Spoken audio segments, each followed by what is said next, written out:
प्रतिबिंब जनमानसांचे।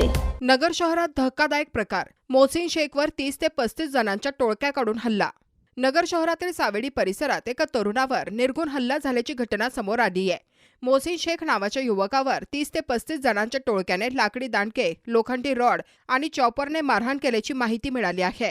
मिळालेल्या माहितीनुसार मोहसिन शेख हा कामावरून घरी परतत असताना काही अज्ञात व्यक्तींनी त्याच्या वाहनाला अडवले। त्यानंतर त्याला नाव विचारण्यात आले। नाव सांगताच संतप्त झालेल्या टोळक्याने सावेडी येथील एका हॉटेलसमोर त्याच्यावर अचानक हल्ला चढवला। या हल्ल्यात मोहसिन शेख गंभीर जखमी झाला असून त्याला तातडीने जिल्हा शासकीय रुग्णालयात दाखल करण्यात आले आहे। सध्या त्याच्यावर उपचार सुरू आहेत। माझं नाव मोहसिन शेख आहे। मी संध्याकाळी रात्री 9 वाजताच्या दरम्यान दुकान बंद करून घराकडे रवाना होत होतो। तर रस्त्यात मला अंदाजे संजय हॉटेलच्या समोर 10 ते 35 लोकांचा टोळका होता। त्यांनी मला गाडी आडवी टाकून नाव विचारल्यानंतर मी त्यांना नाव सांगितलं, माझं नाव मोहसिन शेख आहे। तसंच मी नाव सांगितलं त्यांना, तसंच त्यांनी मला लाथाबुक्क्यांनी, दांडक्यांनी, स्टीलचे रॉड होते त्यांच्याकडे, गॅसचे पाईप होते, बेदम मारहाण करायला सुरुवात केली।